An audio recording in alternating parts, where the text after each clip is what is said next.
Hello, my name is Wes Jones, and today we are going to draw some labels on a map.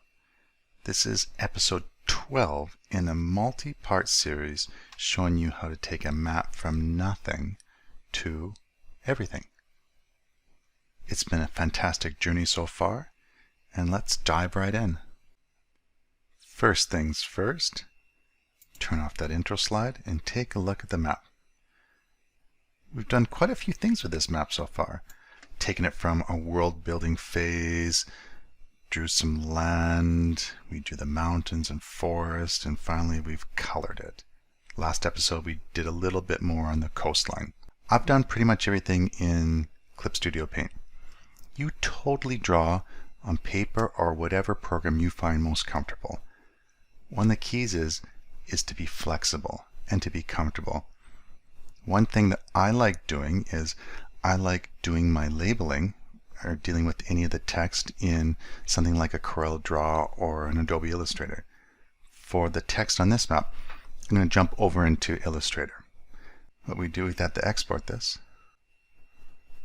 It doesn't really matter what it is, if it's a PNG or a JPEG at this point. Just export that, and with the power of this magic pause button, I will be right over here. Look at that. I'm in Illustrator. Wow. Was that easy or what? I've got it on a layer here. I'll make another layer. Always lock the bottom one when I'm doing something like this, just so I don't move it around. And where to begin? Well, you have to decide what font or typeface. The biggest recommendation I can make to someone just starting off, just use one font. I've got quite a few on here from the different programs I have. Make sure the font is something you can use. Let's write Rhino. Zoom right in. Gotta get used to the different zooming in the different programs. And you want to choose something that looks appropriate. You have to think about a few things. If you want it serifed or sans serifed, scripty, you have to make those decisions. I think I want this to be a little bit more classic looking, so I will use something that's got a serif on it. And you can see the serifs in here are these little notches on the letters. Well, let's click this and just go through a few. I'll cycle through some of these. There's a sans serif. It's a little bit more bold. You're just looking for something that you think will fit the vibe of the map. That one would be kind of weird. Given my drawing style though, something like this would work, even that one. Distressed things look great. That's a little too retro-y. You know what? Something like this. I had looked at this a little bit before, and going through it again, I really do quite like it. It's got a little bit of character to it. Okay, that's step one. We've decided on the font that we want to use. Size is important. Remember, this is 8.5 by 11. Right now, this is at 12 point. That's not too bad.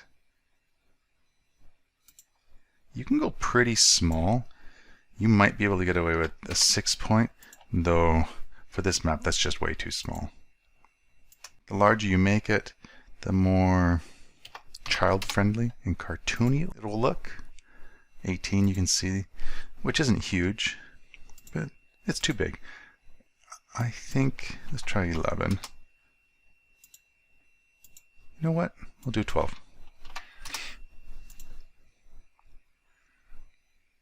And yeah. What I'll do is I'll start naming the places. I got to decide what I want to name. I've got some ideas for some of the city names. I think I'll name some of the islands, some of the water, maybe the ice. I have to decide. So I'll speed through this and I'll narrate as I do it. Alright, let's go. When I'm working on the labels, I like to work on the most important ones first. In the case of this map, it's the cities.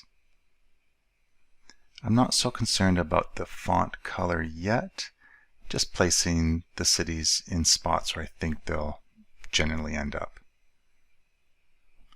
There's not really any requirements for this map, so I'm just making up names, trying to make them sound a little weird and unique but readable. Now I'm starting to add in a little bit of auxiliary labels, let's call them, some sea labels and some ice labels. Here is where I was just figuring out what I want to do with the color. It's actually having a little bit of problems here. My Illustrator is a little bit old. And there, I've got the halo going. I think halos are one of the best things you can do. I zoomed in here so you could take a little look.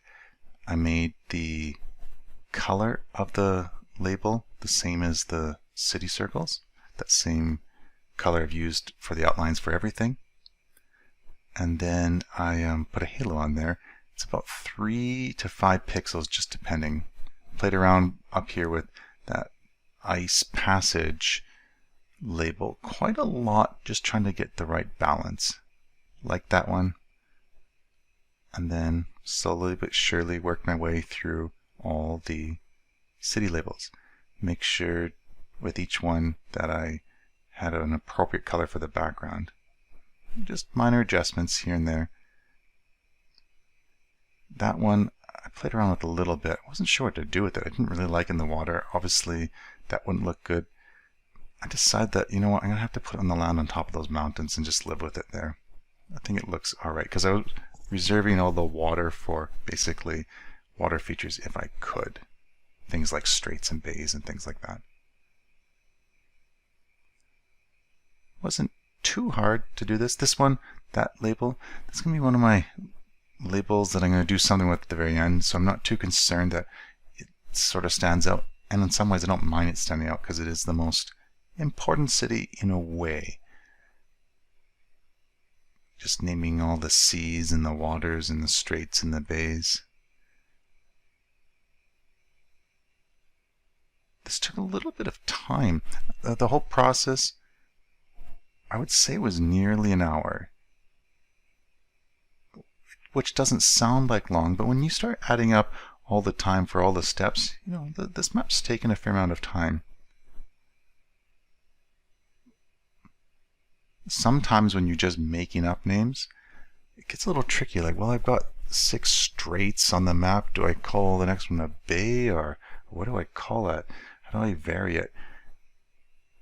Like that one's the, what is it? Oh yeah, I changed that one to waters. That's exactly what I'm talking about. Where I'm like, I've got all these straits. I got to change this a little bit. And then way, I was like, oh, that's a little bit different name as well. This is nearly at the end of it. It's not too intensive as far as labels. Now I took that from Illustrator and I exported that right back into Clip Studio Paint, and there it is. I'm pretty happy with it. I think it looks really good. I think that those labels, I think it's the right font. I think they stand out just enough. It's readable. Very pleased with it. Well, that covers labeling. I hope you enjoyed today's session. Labeling is always fun. I enjoy giving places their names, and it really makes the map look like it's finished. What's next? Well, I think in the next video we are going to look at some of those surround elements. For sure we're going to look at the border. That's what we're going to work on next. I had to look back at my notes for a second there just to see what I said I was going to cover at the very beginning. And I want a border. I know in a future video after that we'll probably look at the title and compass, and that might cover it for the surrounds, but border comes next. Well, until we meet again.